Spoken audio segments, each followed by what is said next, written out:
ชาพระรัตนตรัยอิมินาสการเรนะอิมินาสการเรนะพุทธังอภิปูชยามะพุทธังอภิปูชยามะ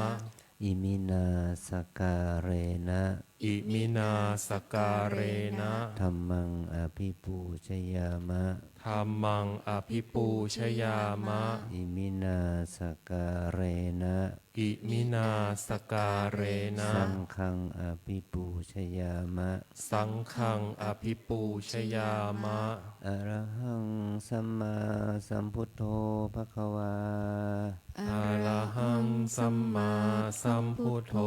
ภะคะวาพุทธังภควันตังอภิวาเทมิพุทธังภะคะวันตังอภิวาเทมิ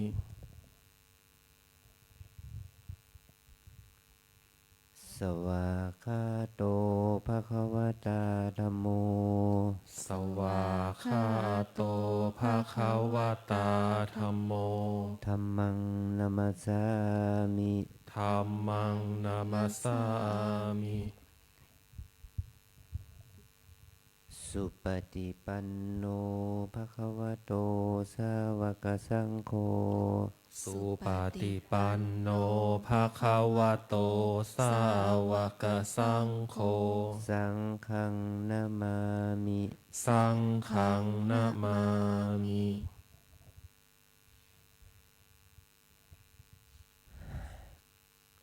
หันธมยังพุทธัสสะภควโต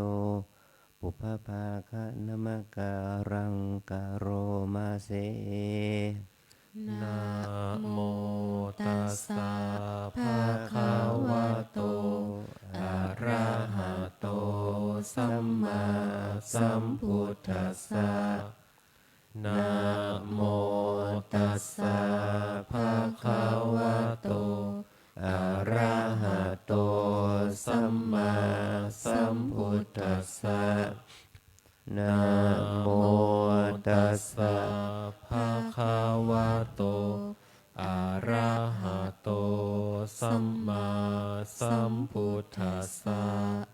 อัญชลีวันทาอภิวาทอัญชลีวันทาอภิวาทอัญชลีวันทาอภิวาทอัญชลีวันทาอัญชลี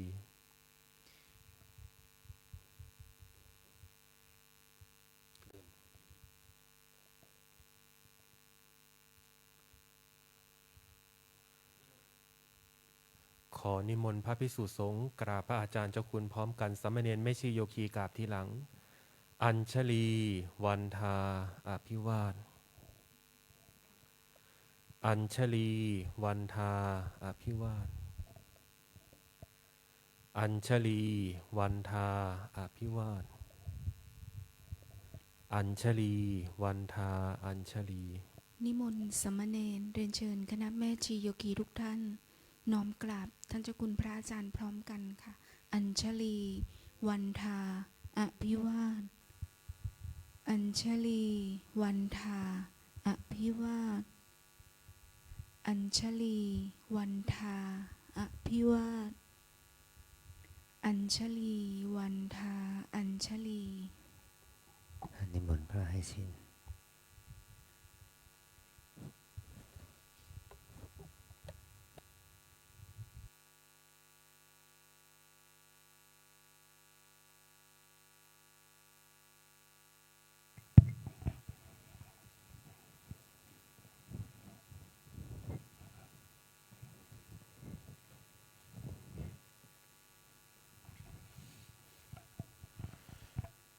นิมนต์สามเณรทุกรูปกราบพระอาจารย์พร้อมกล่าวคำอาราธนาศีลพร้อมกันนะครับอัญชลีวันทาอภิวาทอัญชลีวันทาอภิวาทอัญชลีวันทาอภิวาทอัญชลีวันทาอัญชลีมายังพันเตสรณะสีลังยาจามะทุติยัมปิมายังพันเตสรณะสีลังยาจามะ ตาติยัมปิมะยังพันเตสรณะสีลังยาจามะ นะโมตัสสะภะคะวะโตอะระหะโตสัมมาสัมพุทธัสสะนะโมตัสสะภะคะวะโตอะระหะโตสัมมาสัมพุทธัสสะนะโมตัสสะภะคะวะโตอะระหะโตสัมมาสัมพุทธัสสะนะโมตัสสะภะคะวะโตอะระหะโตสัมมาสัมพุทธัสสะนะโมตัสสะภะคะวะโตอะระหะโตสัมมาสัมพุทธัสสะนะโมตัสสะภะคะวะโตอะระหะโตสัมมาสัมพุทธัสสะยะมหังวทามิตังวเทหิ อามะพันเต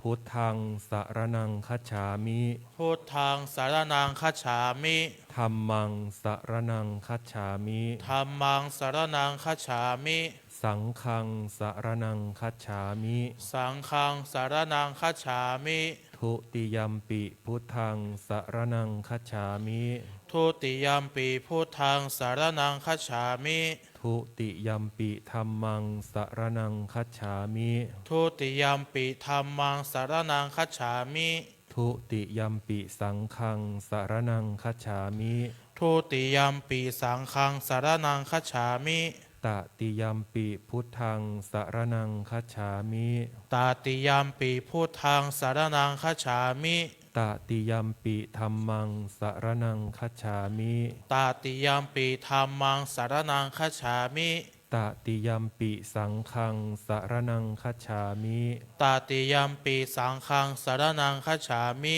ติสรณะคมนังนิธิตัง อามะพันเต ปานาติปาตาเวระมณี ปานาติปาตาเวรมณี อทินนาทานาเวระมณี อาทินนาทานาเวรมณี อพรหมจริยาเวระมณี อาพระมจริยาเวรมณี มุสาวาทาเวระมณี มุสาวาทาเวรมณี สุราเมระยะมัชฌะปมาทฐานาเวระมณี สุราเมรยมัชฌะปมาทฐานาเวรมณี วิกาละโภชนาเวระมณี วิการโภชนาเวรมณี นัจจะคีตะวาทิตะวิสูกทัสสนาเวระมณี นาจาคีตาวาทิตาวิสุกาทัสนาเวรมณี มาลาคันทะวิเรปณะธารณะมันดนะวิภูสนัฏฐานาเวระมณี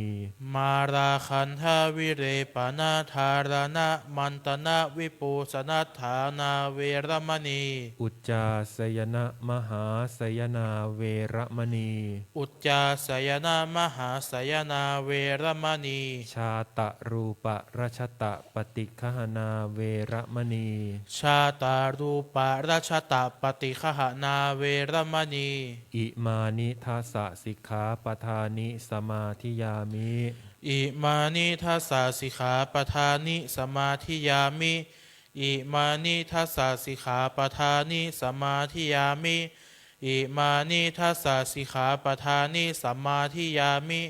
อัญชลีวันทาอภิวาทอัญชลีวันทาอภิวาทอัญชลีวันทาอภิวาท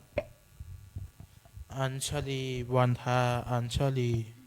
เรียนเชิญคณะแม่ชีโยกีทุกท่านนั่งคุกเข่าค่ะกราบพระสมทานศีลพร้อมกันค่ะอัญชลี วันทาอภิวาทอัญชลี วันทาอภิวาทอัญชลี วันทาอภิวาทอัญชลี วันทาอัญชลีมะยังพันเตติสระเนนะสหะอัฏฐศีลานิยาจามะทุติยัมปิมะยังพันเตติสระเนนะสหะอัฏฐศีลานิยาจามะตติยัมปิมะยังพันเตติสระเนนะสหะอัฏฐศีลานิยาจามะ นะโมตัสสะภะคะวะโตอะระหะโตสัมมาสัมพุทธัสสะ นะโมตัสสะภะคะวะโตอะระหะโตสัมมาสัมพุทธัสสะนะโมตัสสะภะคะวะโตอะระหะโตสัมมาสัมพุทธัสสะ นะโมตัสสะภะคะวะโตอะระหะโตสัมมาสัมพุทธัสสะนะโมตัสสะภะคะวะโตอะระหะโตสัมมาสัมพุทธัสสะนะโมตัสสะภะคะวะโตอะระหะโตสัมมาสัมพุทธัสสะ พุทธังสารนังคัจฉามิ พุทธังสรณังคัจฉามิ ธัมมังสารนังคัจฉามิ ธัมมังสรณังคัจฉามิ สังฆังสารนังคัจฉามิ สังฆังสรณังคัจฉามิ ทุติยัมปิพุทธังสารนังคัจฉามิ ทุติยัมปิพุทธังสรณังคัจฉามิ ทุติยัมปิธัมมังสารนังคัจฉามิ ทุติยัมปิธัมมังสรณังคัจฉามิ ทุติยัมปิสังฆังสารนังคัจฉามิ ทุติยัมปิสังฆังสรณังคัจฉามิ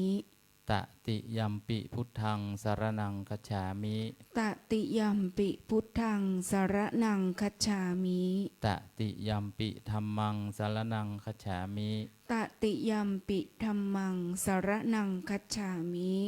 ตติยัมปิสังฆังสารนังคัจฉามิ ตติยัมปิสังฆังสรณังคัจฉามิ ติสรณะขมนังนิธิตัง อามะพันเต ปานาติปาตาเวรมณีสิกขาปะทังสมาธิยามิ ปานาติปาตา เวระมณีสิกขาปะทังสมาธิยามิ อทินนาทานาเวรมณีสิกขาปะทังสมาธิยามิ อทินนาทานา เวระมณีสิกขาปะทังสมาธิยามิ อพรหมจริยาเวรมณีสิกขาปะทังสมาธิยามิ อปรมจริยา เวระมณีสิกขาปะทังสมาธิยามิ มุสาวาทา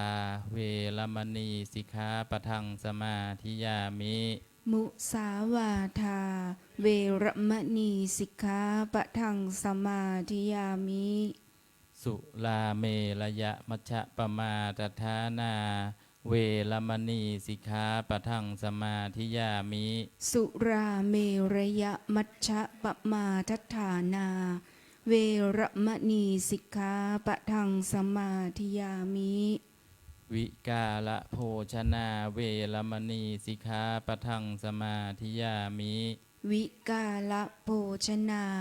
เวระมณีสิกขาปะทังสมาธิยามิ นัจจะคีตวาทิตะวิสูกะทัศนะมาลาคันทะวิเลปะนะทาลนะมันดานะวิภูสนัทธานาเวรมณีสิกขาปะทังสมาธิยามิ นัจจะขีตะวาทิตะวิสุกะทัสนะ มาลาคันทะวิเลปนะธารณะมันดนะ วิภูสนัทธานา เวระมณีสิกขาปะทังสมาธิยามิ อุจจาสยนะมหาสยนาเวรมณีสิกขาปะทังสมาธิยามิ อุจจาสยนะมหาสยนา เวระมณีสิกขาปะทังสมาธิยามิ อิมานิอัฏฐสิกขาปทานิสมาธิยามิ อิมานิอัฏฐสิกขาปทานิสมาธิยามิ อิมานิอัฏฐสิกขาปทานิสมาธิยามิ อิมานิอัฏฐสิกขาปทานิสมาธิยามิ อิมานิอัฏฐสิกขาปทานิสีเลนะสุขติงยันติสีเลนะโภคสัมปทาสีเลนะนิพุติงยันติตัตสมาสีลังวิโสทะเย สาธุ สาธุ สาธุ อัญชลี วันทา อภิวาท อัญชลี วันทา อภิวาท อัญชลี วันทา อภิวาท อัญชลี วันทา อัญชลี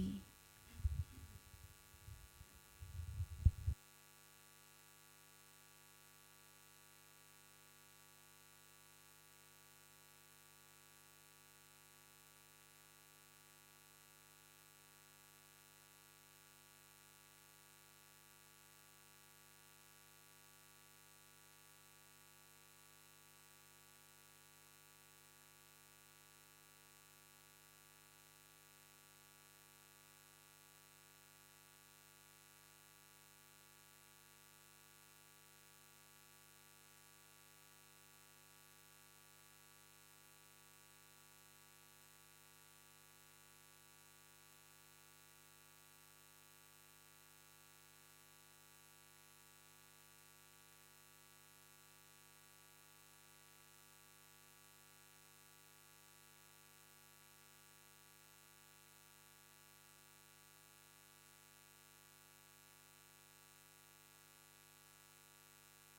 รั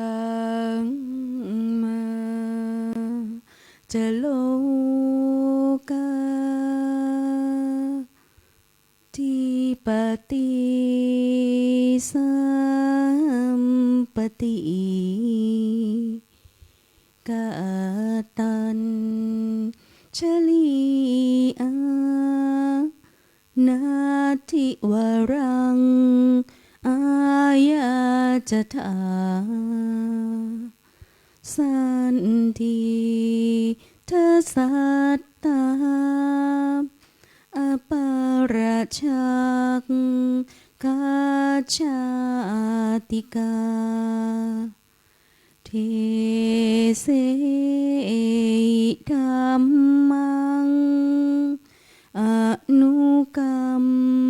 ปิมังปะชังท้าวสหัมบดีพรหมเป็นบรมในพรหมมาทรงฤทธิ์ที่ศักดากว่าบริษัททุกหมู่พรหมน้อมหัดนมัสการประดิษฐานณที่สมควรแล้วจึงบังคมชุลีบาทพระศาสดาขอพรอันประเสริฐวรเลิศมโหฬารปวงสัตว์ในโลกากิเลสน้อยก็ยังมีขอองค์พระจอมปราดสู่ธรรมาสอันรู้จีโปรดปวงประชานีท่านจงโปรดแสดงธรรมนิมนต์ท่านเจ้าข้าผู้ปรีชาอันเลิศล้ำโปรดแสดงพระสัทธรรมเทศนาพระวาทีเพื่อให้สำเร็จผลแด่ปวงชนบรรดานี้โสภสุขเกษมสีสมดังเจตนาเทินอาราธนังกะโรมา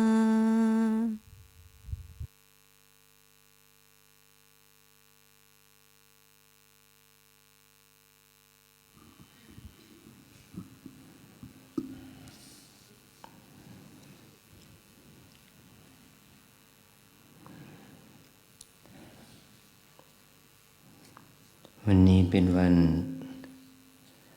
โกนขึ้น7 ค่ำเราทั้งหลายมีโอกาสที่ได้มีเวลาที่จะมาฟังธรรม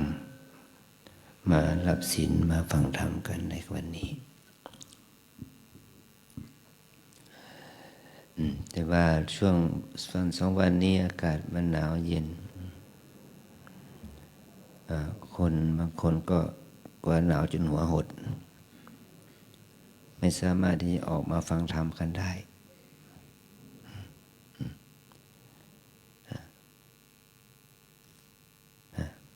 คนปากใต้นะเขา กลัวฝนนะน้ำท่วมที่โดยเฉพาะที่อำเภอหาดใหญ่ไม่ใช่เฉพาะอำเภอหาดใหญ่ทั้งจังหวัดสงขลายะลาปัตตานีสตูลนราธิวาสนครศรีธรรมราชจังหวัดตรังอะไรอย่างนี้นะเขาเจอพายุฝนเขากลัวน้ำท่วมจนหัวหดบางคนถึงขั้นตายไปอย่างเงี้ยแล้วก็เกิดปรากฏการณ์ว่าคนถูกภัยน้ำท่วมนั้นนะเอาปืนไล่ยิงคนที่มาช่วยตัวเองอย่างนี้เป็นต้นนะ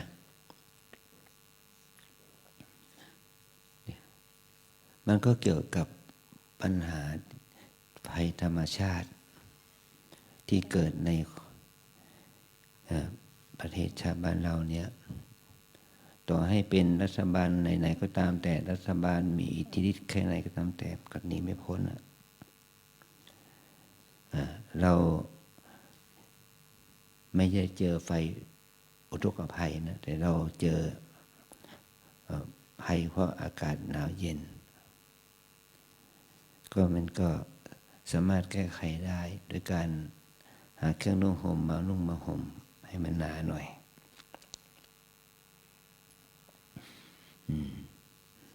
วันนี้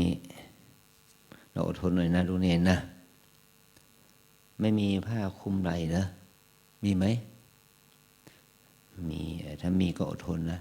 พอไม่เลิกมาก็อดทนหน่อยเราจะได้มีโอกาสฟังธรรมก็ยังความศรัทธามันยากความศรัทธามันไม่มากพอที่จะฟังธรรม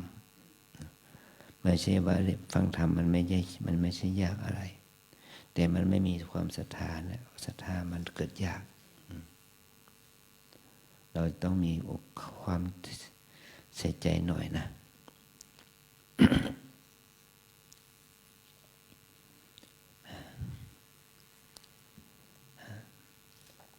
นะโมตัสสะ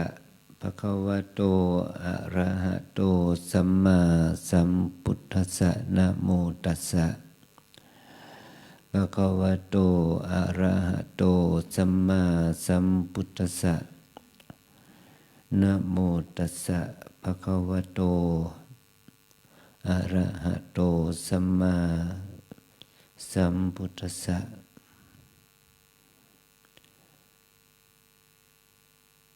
สุโขปุญญสะอุจจโยติ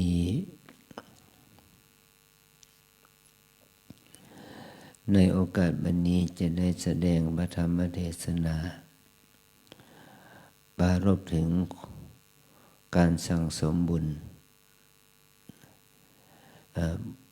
วันนี้เป็นวันที่เยาวชนนักเรียนทั้งหลายได้สอบธรรมศึกษาโดยที่ทางคณะสงฆ์อำเภอเมืองนี้ได้เข้าไปจัดการสอบธรรมศึกษาให้แก่เยาวชนทั้งประชาชนทั้งหลายมีจำนวนหน่วยงานโรงเรียนถึง19โรงเรียนแล้วก็มีที่ทันตสถานหญิงอีก1แห่งมีการสอบธรรมศึกษามีประชาชนได้มีนักเรียนเข้าสอบมีจำนวนประมาณสัก 8,000 กว่าคนนะที่อาจารย์ไปเปิดสนามสอบแล้วก็ไปเยี่ยมสนามสอบเนี่ย5 สนามสอบสนามสอบที่1ที่ไปเปิดที่โรงเรียนมงฟอร์ดวิทยาลัยแผนกมัธยมเฉพาะนักเรียนชั้นมัธยมศึกษาปีที่4ก็มาสอบเป็นจำนวนถึง17ห้องเรียนนะ ต่อมาก็มีพี่โรงเรียนเทศบาลวสีดอนชัยมีเด็กนักเรียนสอบตั้งแต่ป .4 ถึงม .3 300 กว่าคนที่โรงเรียนบ้านดอนปินอำเภอแม่เหี่ยก็มีผู้เข้าสอบถึง200 กว่าคนที่โรงเรียนบ้านปงน้อยก็มีนักเรียนเข้าสอบถึง300 กว่าคนและที่ศูนย์นารีศึกษาที่สระที่ทันตสถานหญิงมีผู้เข้าสอบ300 กว่าคนนักธรรมศึกษาตรีธรรมศึกษาโทธรรมศึกษาเอกแต่เรามีหลายสนามสอบได้แบ่งให้รองเจ้าคณะอำเภอเมือง3 รูปไปเปิดสอบแล้วไปเยี่ยมการสอบเนี่ยมีมากมีสนามสอบมากเราได้เห็นคุณประโยชน์คุณค่าของการศึกษาแม้นว่าเด็กนักเรียนบางคนยังไม่ค่อยเข้าใจแต่ก็ต้องให้เด็กได้สัมผัสนะที่โดยเฉพาะที่โรงเรียนมงฟอร์ดวิทยาลัยเป็นเด็กชั้นม .4 ก็เพิ่งสอบครั้งแรกธรรมศึกษาตรีก็มองเห็นว่าเขาได้สนองความประสงค์ของคณะสงฆ์โดยที่เรามีครูเข้าไปสอนโรงเรียนที่ในโรงเรียนมงฟอร์ดเป็นอดีตพระที่เรียนปริญญาธรรมมาก่อนไปจัดการระบบการสอบที่นั่นแล้วก็เนื่องดีใจว่าครูชาวพุทธก็เป็นส่วนมากนะเป็นครูชาวพุทธเด็กนักเรียน90 กว่า% ก็เป็นชาวพุทธตั้งแต่ชั้นประถมมงฟอร์ดประถมแล้วมงฟอร์ดมัธยมก็เป็นชาวพุทธเป็นส่วนมาก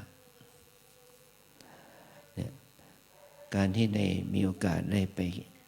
ให้การศึกษาให้แก่เยาวชนก็เป็นประโยชน์เกื้อกูลแก่ตัวเด็กเองและพ่อแม่ในครอบครัวมีพุทธภาษิตที่ทางแม่กองธรรมสนามหลวงท่านได้ให้ภาษิตการแต่งกระทู้ธรรมด้วยบทบาลีบทที่อาจารย์ได้ยกเมื่อกี้แหละสุโขปุญญสะอุจโยว่าการสังสมบุญนำสุขมาให้นี่เป็นพุทธภาษิตของเด็กนะที่ท่านได้ให้เป็นบทกระทู้ธรรมในธรรมศึกษาชั้นตรีนะการสะสมความดีเราเรียกว่าบุญบารมีเนี่ยการสะสมบุญเนี่ยมันก็เป็นบารมีนะเพราะเราเนี่ยมาปฏิบัติมาบวชมาปฏิบัตินี่เราเรียกว่าเรามาสะสมบุญบุญมันเป็นท่านเรียกว่าบุญเนี่ยก็คือธรรมชาติที่ชำระจิตใจถ้าเรามาทำบุญเนี่ยเราเรียกมาทำเพื่อให้เกิดความดี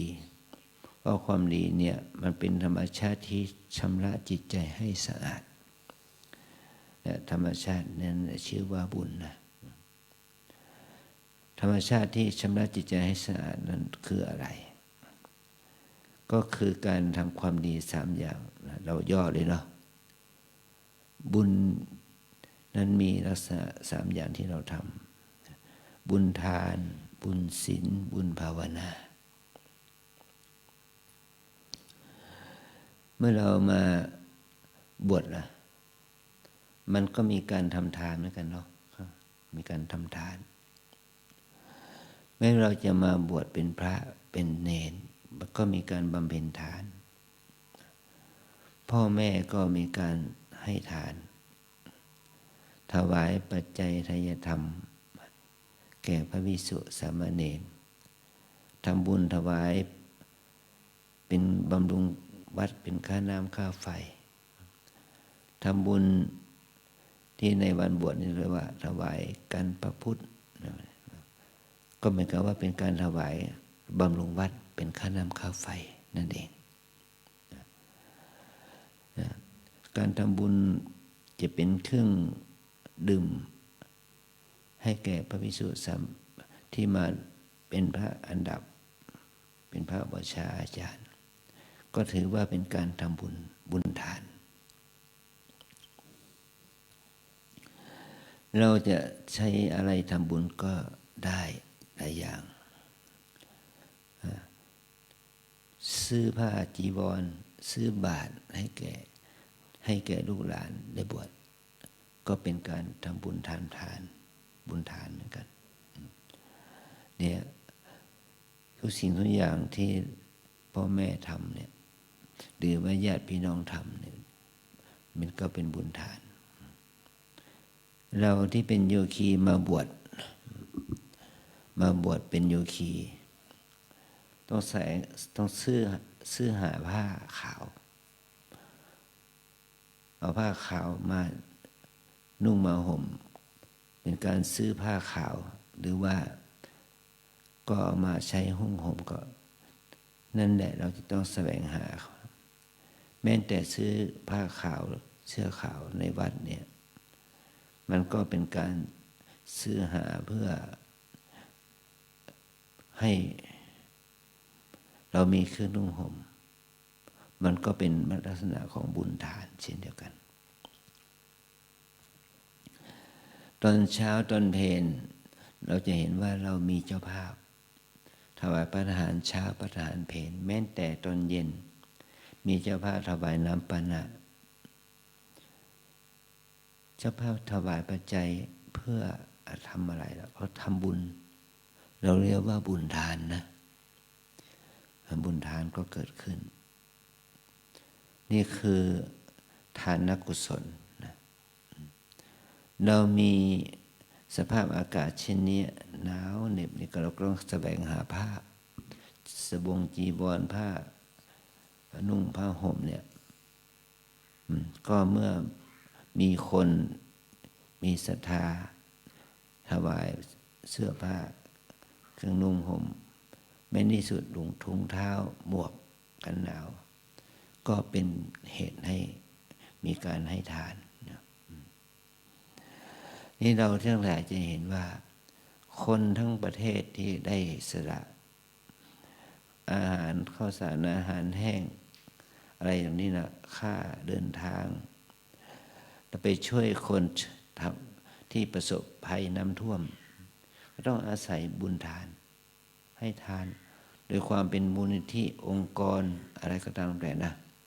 เข้าไปช่วยให้อาหารข้าวสารน้ำดื่มเข้าไปช่วยแสวงหาที่พักที่อาศัยให้คนเหล่านั้นเนี่ยพ้นจากภัยที่เกิดจากภัยน้ำท่วมนั้นมันก็เกิดจากบุญทานจึงเป็นเหตุให้เกิดความสันติสุขได้นะอันนี้คือการทำทานเนี่ยถือว่าเป็นความดีอย่างหนึ่งที่เราเรียกว่าทานะบารมีถ้าเราทำให้มันเป็นนิสัยทำให้เป็นประจำจนเป็นพลังจนก่อให้เกิดความเคยชินกับการทำบุญทำทานมันก็จะก่อให้เกิดเป็นอุปนิสัยของคนว่าคนบางคนเนี่ยถ้าไม่สละไม่ทำทานก็จะไม่สามารถที่จะทำกิจการอื่นได้ขอให้ทำบุญทำทานก่อนอันนี้เป็นต้นนะเนี่ยบุญทานเนี่ยมันจะก่อให้เกิดความสุขความเจริญแก่เราทั้งหลายในเบื้องต้นอันที่สองบุญศีล บุญที่เกิดจากการรักษาศีลอย่างที่พวกเราเนี่ยมาบวชเป็นพระจะต้องมีข้อวัดปฏิบัติอย่างนี้ถือศีล247นี่อย่างนี้นะลุงเนนก็มาสมาทานศีลถือศีลมาบวชเป็นสามเณรก็ต้องถือศีล8ศีล10ถือศีล10ข้อเนี่ยมาบวชเป็นแม่ชีโยคีเราถือศีล8อัฏฐศีลนี่แหละการที่เราถือศีลนี่มันไม่ใช่อะไรหรอกนะเราถือศีลเพื่อขัดเกลาตัวเองนะเราจะต้องขัดเกลาตัวเองโดยที่เราได้มาบวชเป็นพระเป็นเณรเป็นอุบาสกอุบาสิกาเพื่อให้เราได้ขัดเกลาตัวเองแม้แต่เราจะเป็นคนธรรมดาเราก็ถือศีลนะถือศีล5อย่างเนี้ยการถือศีลเนี่ยไม่ว่าศีล5ศีล8ศีล10ศีล247มันก็เป็นไปเพื่อการขัดเกลาพฤติกรรมทางกายทางวาจาของเราให้ดีขึ้นอันนี้ก็คือว่าการถือศีลก็เป็นบุญชนิดหนึ่งเป็นบุญที่ทำให้พฤติกรรมทางกายทางวาจาของเรานั้นให้เจริญขึ้นให้เจริญขึ้นแม้ว่าโลกในปัจจุบันนี้สังคมโลกปัจจุบันนี้มันเต็มไปด้วยกระแสของกิเลสมันก็ว่าโลกแห่งวัตถุนิยมนะวัตถุเมื่อความนิยมของคนมีอยู่ที่วัตถุอะไรก็ต้องถามหาแต่เงินก่อนเงินต้องมาก่อนเงินทองต้องมาก่อนถ้าไม่มีเงินไม่มีปัจจัยไม่มีเงินแล้วก็ทำอะไรก็ไม่สำเร็จทำอะไรก็ไม่ได้แม้จะไปทำบุญอะไรก็ตามแต่ก็ต้องเอาเงินเอาทองเป็นที่ตั้งก่อนจึงจะทำให้เกิดการกระทำเหล่านั้นนะแต่ถ้าเรารักษาศีลนะรักษาศีลอย่างเดียวจะได้ไหมว่าเราได้ทำบุญแล้วถ้าเราเป็นพระนะถ้าเราไม่มีสตางค์สักบาทมันจะได้บุญไหมมันก็ได้บุญนะเราเป็นเณรเราเป็นแม่ชีโยคีเนี่ยแม้เราจะไม่มีสตางค์สักบาทเรารักษาศีล8ศีล10ได้อย่างดีแล้วมันจะเกิดบุญไหมมันเกิดบุญที่เกิดจากการที่เรารักษาศีลนั่นแหละมันจะเป็นเหตุให้เราได้อานิสงส์คนโบราณเขาเรียกว่าสื่อศีลให้มั่นคงถือศีลให้มั่นคงแล้วเขาจะยกย่องให้เป็นครูบาอาจารย์ถ้าเราไม่ถือศีลที่มั่นคงเขาก็จะไม่ยกย่องเราเป็นครูบาอาจารย์ได้แม้แต่ใครก็ตามแต่ข้อศีลเนี่ยมันจะก่อให้เกิดประโยชน์ให้เราได้ใส่ใจที่จะรักษาศีลเนี่ยบางทีก็เราก็คิดว่าการทำกิจกรรมทุกอย่างมันจะต้องมีเงินมีทรัพย์ถึงจะทำได้แต่เรามองไหมว่าการจะมีเงินมีทรัพย์ได้นะก็ต้องมีศีลเป็นข้อปฏิบัติเมื่อเรามีศีลมีข้อประพฤติปฏิบัติแล้วมันก็มีทรัพย์ขึ้นมาคนทั้งหลายจะทำบุญกับเราได้ก็เพราะทำบุญกับคนมีศีลมีธรรมว่าบุญศีลที่เกิดจากการที่เราได้รักษาเนี่ยถ้าเราทำได้อย่างมั่นคงก็คือเป็นศีลบารมีการบำเพ็ญศีลบารมีเป็นความดีงามนะถ้าเราทำได้อย่างนี้ก็จะทำให้คนทั้งหลาย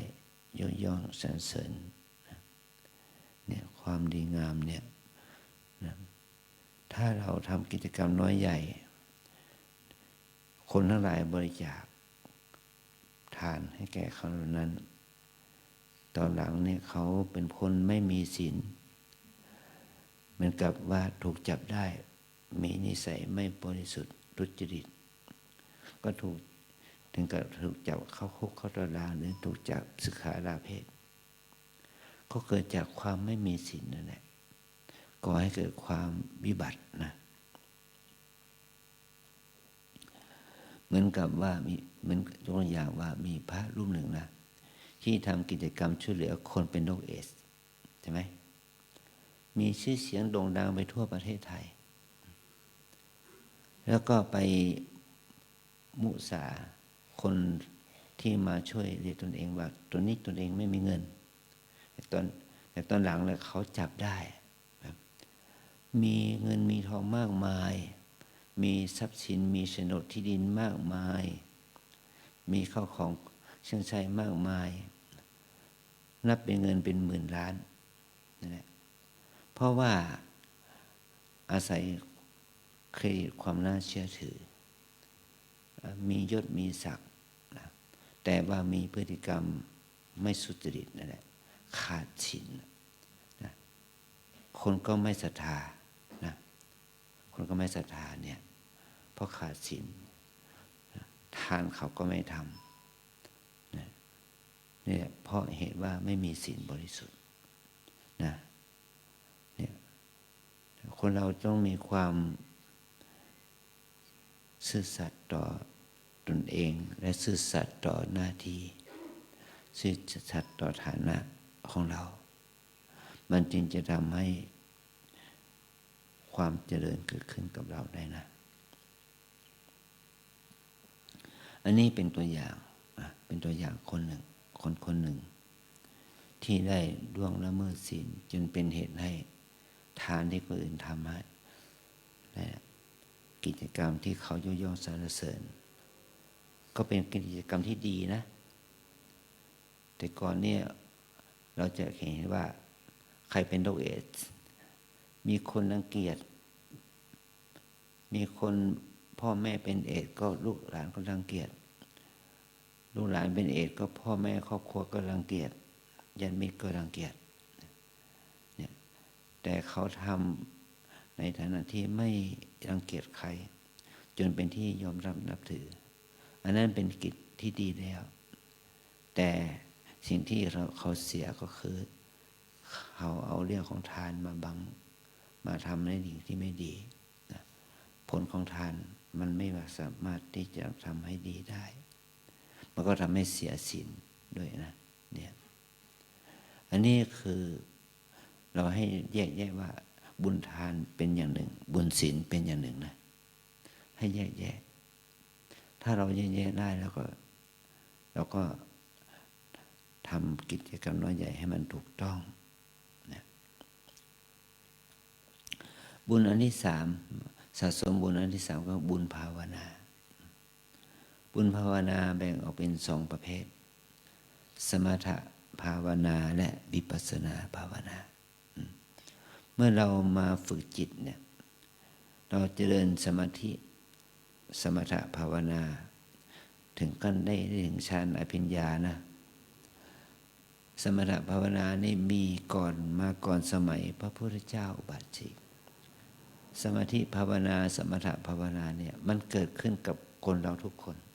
นะมนุษย์เราทุกคนตั้งแต่สมัยมนุษย์สมัยต้นกลับแล้วสมัยโบราณแล้วเป็นหมื่นปีแสนปีล้านปีมาแล้วมนุษย์เรานี่ก็ต้องมีสมาธิเพราะว่าธรรมชาติของมนุษย์เรานะมีพื้นฐานจิตที่มีสมาธิเป็นเงื่อนไขที่มีมาแต่เดิมนะถ้าจิตมีสมาธิเราได้ฝึกแนวทางที่ถูกต้องมันจะก็กำลังสมาธิมันก็จะมีกำลังเมื่อสมาธิมีกำลังแล้วมันก็เกิดฌานอภิญญาคำว่าฌานแบบว่าจิตที่เข้าถึงสมาธิว่าจิตที่มีสมาธิมีสามประเภทนะคณิกะสมาธิคณิกะสมาธิมันมีกับทุกคนนะเพราะเราก็มีคณิกะสมาธินะเมื่อเรานั่งฟังธรรมอย่างนี้คณิกะด้วยความตั้งใจก็เกิดคณิกะสมาธิคณิกะสมาธินี้จะทำให้จิตเรา ฟังทำรู้เรื่องนะฟังคำพูดที่อาจารย์พูดเนี่ยรู้เรื่องนี่เราเรียกว่าจิตของเรามีสมาธิแล้วนี่เรียกว่าคณิกะสมาธิถ้าคณิกะสมาธินั้นมันทำเราฝึกให้มีความจดจ่อกับอารมณ์ใดอารมณ์หนึ่งขึ้นเรียกว่าอารมณ์กรรมฐานเนี่ยที่เราเรียกว่าสมถะ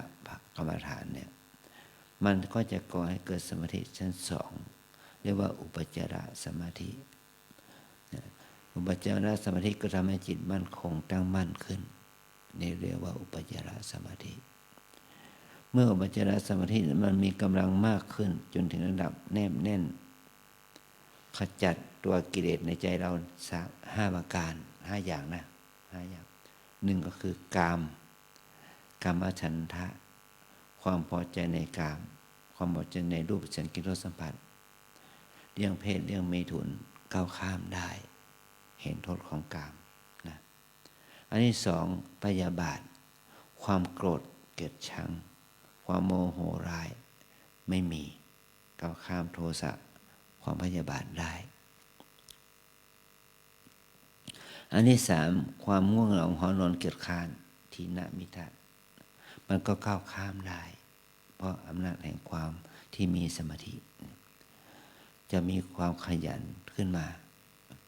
อันที่4อุทธัจจะความฟุ้งซ่านและกุกุจจะความรำคาญใจความรำคาญในสิ่งที่ความดีที่เราไม่ทำหรือรำคาญในความชั่วที่เราได้ทำมาแล้วเรารู้สึกรำคาญตัวเองนี่ว่าเป็นความรำคาญความฟุ้งซ่านก็จิตใจฟุ้งซ่านคิดนึกฟุ้งซ่านไปตามเรื่องอดีตอนาคตนี่เรียกว่าฟุ้งซ่านมันก็เมื่อมีจิตจะมีสมาธิแล้วก็จะทำให้เราก้าวข้ามความฟุ้งซ่านรำคาญอันที่4อันที่5ก็คือวิจิกิจฉาความลังเลสงสัยเมื่อเราเป็นนักปฏิบัติเนี่ยเราจะต้องก้าวข้ามความลังเลสงสัยว่าสิ่งนี้เป็นบุญสิ่งนี้เป็นบาปสิ่งนี้เป็นดีเป็นชั่วก้าวข้ามได้เมื่อความลังเลสงสัยนั้นถูกก้าวข้ามได้ก็ก่อให้เกิดสมาธิเรียกว่าจิตที่เข้าถึงฌานเนี่ยมันจะต้องก้าวข้ามนิวรณ์5ได้ว่าชอบไม่ชอบฟุ้งซ่านรำคาญสงสัยง่วงเหงาหอนอนขี้เกียจนี่นะมันจะก้าวข้ามได้มันจะก่อให้เกิดจิตที่มีสมาธิขั้นระดับปฐมฌานเป็นต้นนะนี่เขาเรียกว่าเป็นบุญที่เกิดจากการเจริญสมาธิภาวนานะอันที่3อันที่4ประเภทที่4เนี่ยเป็นบุญที่เกิดจากการเจริญวิปัสสนาภาวนานะการเจริญวิปัสสนาภาวนานี่แหละเป็นบุญภาวนานะบุญภาวนาประเภทนี้ก็เป็นบุญที่เกิดจากการเจริญสติถ้าเรามีสติดีขึ้นมีความเพียรดีขึ้นมีสมาธิดีขึ้น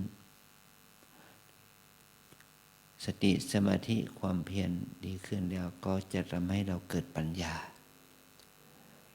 เมื่อเราเกิดปัญญาแล้วก็จะทำให้เรามีความรู้ที่เราเรียกวิปัสสนาปัญญามันจะเกิดความรู้ความจริงของชีวิตความจริงของชีวิตที่เราต้องรู้นี่เราเรียกว่าวิปัสสนาปัญญาหรือวิปัสสนาญาณวิปัสสนาญาณมันมีอยู่16ระดับเราเรียกว่าญาณ16นะ16ระดับญาณระดับที่1เราเรียกว่านามรูปปริเฉทญาณถ้าเราปฏิบัติให้รู้จักรูปรู้จักนามตามเป็นจริงตัวเรานี่แหละกายใจเรานี่แหละกายเราเรียกว่ารูปใจเราเรียกว่านามใจที่เรียกว่านามเนี่ยมีลักษณะ4อย่างเรียกว่านามธรรม4ประการคือนามธรรมนั่นเป็นลักษณะที่รู้อารมณ์มันรู้อารมณ์ความรู้อารมณ์นี้4อย่างคือรู้สึกก็คือความรู้สึกที่เราเรียกว่าเวทนา ปวดเจ็บเหน็บชาเมื่อยขบดีใจเสียใจนี่เราเรียกว่ารู้สึก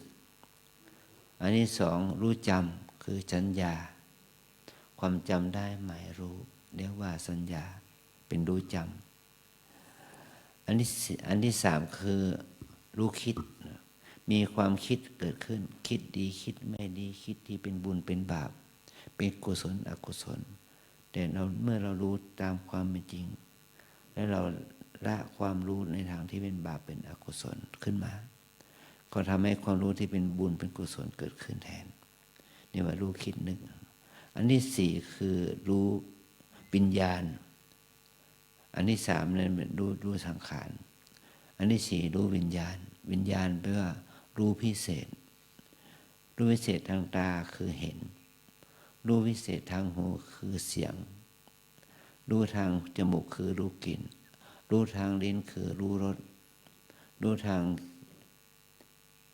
กายแปลว่ารู้สัมผัสรู้เย็นรู้ร้อนรู้อ่อนรู้แข็งอย่างนี้รู้ทางใจก็รู้คิดนึกต่างๆอันนี้คือความรู้สี่ประการนี้เราเรียกว่านามธรรมนามธรรมนี่จะทำให้เรารู้สี่ประการเนี่ยรู้สึกรู้จำรู้คิดแล้วก็รู้แจ้งทางทวารทั้งหกนะนี่คือความรู้ทางใจสี่ประการเนี่ยเรียกว่านามธรรมถ้าเรารู้รูปรู้นามตามเป็นจริงว่านามเป็นนามรูปเป็นรูปกายเป็นกายใจเป็นใจอย่างนี้ก็ทำให้เรานั้นลดความรู้ผิด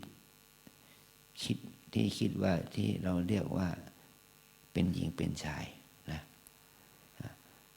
ที่เรารู้ว่าเป็นหญิงเป็นชายเรารู้โดยสมมุตินะแต่ความจริงมันสิ่งที่เราสมมุติเรียกว่าหญิงเป็นชายนั่นก็คือกายและใจนั่นเองรูปและนามนั่นเองถ้าเรารู้สภาพอารมณ์อย่างนี้ตามความเป็นจริงอย่างนี้มันก็เกิดว่าปัญญาตัวที่หนึ่งของวิปัสสนาญาณตัวที่หนึ่งคือนามรูปปริเฉทญาณอันนี้ถือว่าเป็นการสะสมบุญนะการสะสมบุญในระดับที่หนึ่งนะขั้นที่หนึ่งสะสมบุญที่เกี่ยวกับการเจริญวิปัสสนากรรมฐานนี่นะมันจะเป็นปัญญาญาณขั้นที่หนึ่ง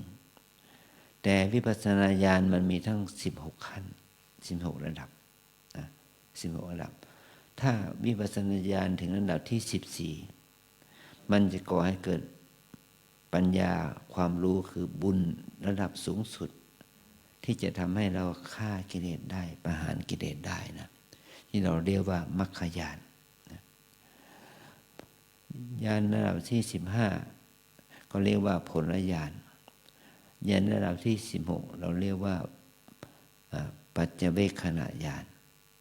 เป็นญาณที่พิจารณาเห็นว่ามรรคผลนิพพานเป็นเช่นนี้เข้าใจความเป็นจริงของชีวิตตามความเป็นจริงอย่างนี้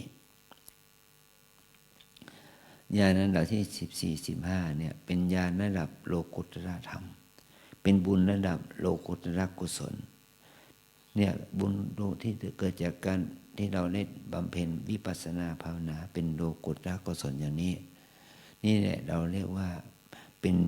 บุญอันสูงส่งนำมาซึ่งความสุขว่านิพพานสุขว่านิพพานังปรมังสุขขังนิพพานเป็นสุขอย่างยิ่งเนี่ยคือเราชาวพุทธเราจึงปรารถนาถึงมรรคผลนิพพานกันเพราะเหตุนี้แหละเพราะว่ามรรคผลนิพพานเนี่ยจะเป็นปัจจัยให้เราเข้าถึงความสุขที่เราเรียกว่าบรมสุขนะพระใหม่ก็ตามสามเณรก็ตามอุบาสกอุบาสิกาก็ตามเราต้องปฏิบัติเพื่อให้ถึงมรรคผลนิพพานคือบรมสุขนั่นแหละนะถือว่าเป็นความรู้ความเข้าใจที่ทำให้เราเข้าถึงพระธรรมของพระสัมมาสัมพุทธเจ้านะความดีประเภทนี้จะทำให้เราหลุดพ้นจากทุกข์ได้เนี่ยจะทำให้เรามีความสุขว่าสุขโขปุญญสะอุตโยการสะสมบุญนำสุขมาให้เนี่ย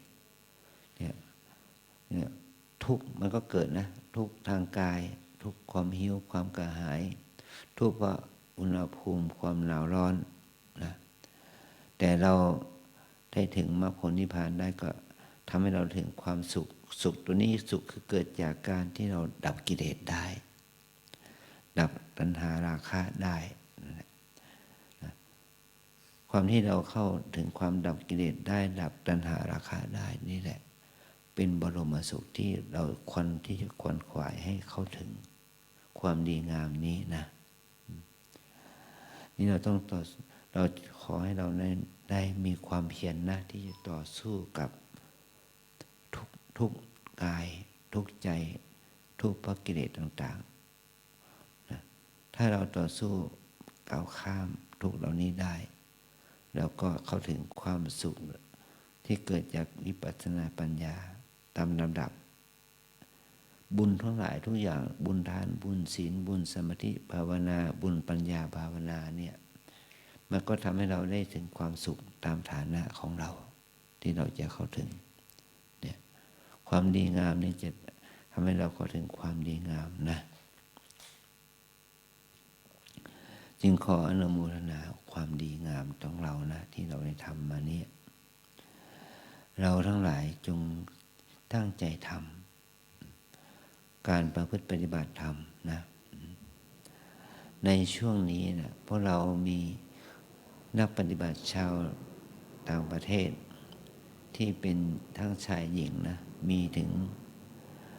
ว่าเราเนี่ยทั้งที่มีมาก่อนและมาที่มีมาปัจจุบันเนี่ยมีประมาณ60ลูกคนแต่ถ้านับ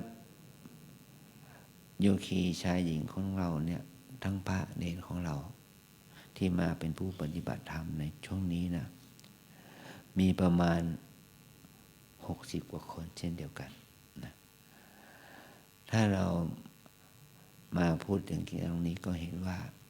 โยคีชายหญิงของคนไทยเราเนี่ยทั้งพระเนรโยคีชายหญิงเนี่ยมีจำนวนพอๆกับชาวต่างชาติว่าชาวต่างชาติที่มาปฏิบัติธรรมที่บ้านเราณปัจจุบันนี้ก็มีพอๆกับพระเนรไม่ชีโยคีชายหญิงนั่นแหละนะแต่ว่าเรานะมีพระมีเนรมีชีโยคีเป็นประจำแล้วก็มีประมาณสัก100 กว่าเหมือนกันก็เราจะต้องช่วยกันเอื้อเฟื้องานพระศาสนาเอื้อเฟื้องานพระศาสนาเพื่อทำตนให้เป็นตัวอย่างที่ดีที่จะประพฤติปฏิบัติทำที่เป็นไปในทางที่ดีงามเพื่อเป็นตัวอย่างของการประพฤติปฏิบัติให้เราเข้าถึงความดีงามที่โดยการสะสมบุญนะการสะสมบุญนี้นำสุขมาให้เพราะเหตุนี้แหละเราจะต้องอดทนพอตั้งใจพอใส่ใจให้มากพอในการที่จะทำบุญสุนทานนี่นะจริงๆอาจารย์จึงขอแสดงความยินดีกับพวกเราทุกลูกทุกคนนะที่ได้มีโอกาสได้มาประพฤติปฏิบัติธรรมกรรมฐานภาวนากิจกรรมน้อยใหญ่ที่เราทำนี่ถือว่าเป็นประโยชน์เกื้อกูลต่อเราและต่อพระศาสนาแม้นว่าคนอื่นเขาจะไม่ทำกิจกรรมนี้เราจะต้องทำให้เป็นตัวอย่างให้คนทั้งหลายได้ดูได้เห็นกิจกรรมน้อยใหญ่นี้ให้เราได้ประพฤติปฏิบัติเอื้อเฟื้อเกื้อกูลดูแลพระศาสนาด้วยการกระทำกายทางกายทางวาจาและทางใจของเราสืบต่อไปนะเราค่ำคืนนี้เราได้ฟังธรรมได้รับศีลแล้วก็เห็นว่าสมควรแก่เวลาจึงขอสมมุติการบรรยายธรรมเกี่ยวกับการสะสมบุญเพื่อให้เกิดบุญบารมีเพื่อให้เราได้เข้าถึงความดับทุกข์ให้ได้ถึงสุคติภูมิในพระนิพพานเป็นที่สุดจงมาเกิดผลแก่พวกเราทั้งหลายจงทุกข์ทั่วหน้ากันด้วยเถิดหันธรรมยังสาธุกรังกโรมาเซสาธุสาธุสา หังพุทธันจะธัมมัญจะสังฆัญจะสรนังคตา อุปาสิกตังเทเสสิงภิกขุสังคัสสะสัมมุขา เอตังเมสรนังเขมัง เอตังสรณมุตตมัง เอตังสรณมาคมะ สัพพทุกขาปมุญจเร ยะถาพลังจริยาหัง สัมมาสัมพุทธศาสนัง ทุกขนิสรณัสเสวะ ภาคีนิสสะอนาคเต กายเยนะวาจายะวเจตสาวา พุทเทกุกัมมังปะกะตังมะยายัง พุทโธปฏิคันหะตุอัจจยันตัง กาลันตะเรสังวริตุงวะพุทเทกราบ กายเยนะวาจายะวเจตสาวา ธัมเมกุกัมมังปะกะตังมะยายังธัมโมปฏิคันหะตุอัจจยันตัง กาลันตะเรสังวริตุงวะธัมเมกราบ กาเยนะวาจายะวเจตสาวา สังเคกุกัมมังปะกะตังมะยายัง สังโฆปฏิคันหะตุอัจจยันตัง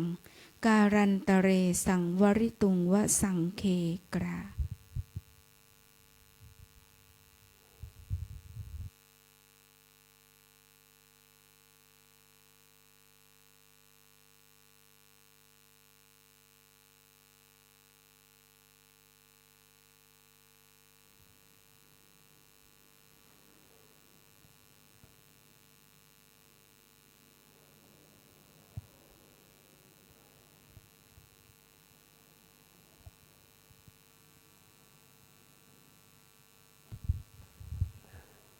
ไหว้พระนะอะระหังสัมมาสั สั ม ม พุ พุ ท ท โธ โธภะคะวา พุทธังภะคะวันตังอภิวาเทมิ สวากขาโตภะคะวะตาธัมโมธัมมังนามัสสามิ สุปฏิปันโนภะคะวะโตสาวกสังโฆสังฆังนะมามิ